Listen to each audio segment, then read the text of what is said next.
మరో breaking news చూస్తున్నాం. విద్యా విధానంపై రాజకీయ విమర్శలు మరింత తీవ్రతరమవుతున్నాయి.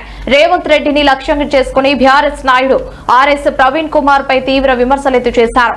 హైదరాబాద్ తెలంగాణ భవన్ లో ఆయన సమావేశం నిర్వహించారు. రేవంత్ రెడ్డి విద్యాశాఖ మంత్రిగా ఉన్నప్పటికీ ప్రైవేట్ పాఠశాలల ప్రారంభానికి అనుమతి ఇస్తున్నారని, లక్షల ఫీజులు ఉన్న విద్యా సంస్థలో పేద పిల్లలు చదవలేరని ఆయన ఆరోపించారు. పేద విద్యార్థుల కోసం గురుకులాల వ్యవస్థను కూడా ఏర్పాటు చేసిన ఘనత కేసీఆర్ కు ఉందని గుర్తు చేశారు. కానీ ప్రస్తుతం ఆ గురుకులాలను నిర్వీర్యం చేసే ప్రయత్నాలు జరుగుతున్నాయని, ఇది పేద విద్యార్థుల భవిష్యత్తుకు నష్టం కలిగిస్తుందని ఆయన విమర్శించారు.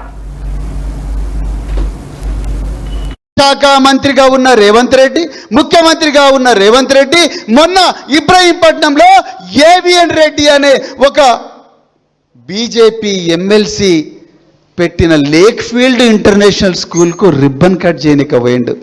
నేను అడుగుతున్నా, లేక్ ఫీల్డ్ ఇంటర్నేషనల్ స్కూల్లో ఫీజు ఎంత ఉంటుంది? 5 లక్షలు ఉంటుంది. ఎవరు కడతారు నాయన 5 లక్షలు? నీ కొడుకు కడతాడేమో రేవంత్ రెడ్డి, నీ బిడ్డ కడతాడేమో, నీ మనవాడు కడతాడేమో, మా బిడ్డలు కట్టలేరయ్యా.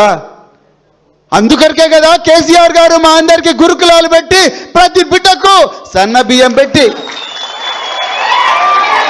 2 సార్లు నెలకు 2 సార్లు చికెన్ పెట్టి, నెలకు 2 సార్లు మటన్ పెట్టి, 4 సార్లు చికెన్ పెట్టి, నెయ్యి పెట్టి, సన్న బియ్యం ఇచ్చి ఆంగ్ల భాషలో విద్యా బోధన నేర్పించి ఇక్కడ మీ దాంట్లో చాలా మంది కూడా మా దగ్గర చదువుకున్నారు.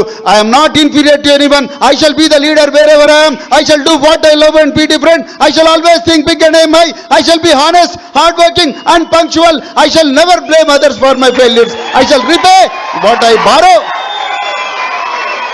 I shall neither beg nor cheat. I shall never fear the unknown. I shall never give up అనే ఒక కొత్త భాషను తెలంగాణ బిడ్డలకు నేర్పించింది కేసీఆర్ కాదా? అలాంటి ఆనవాళ్లను చెరిపేయాలని చూస్తున్న నువ్వు చరిత్రహీనుడివి కాదా రేవంత్ రెడ్డి గారు? ఒక్కసారి ఆలోచించండి. వీటి గురించి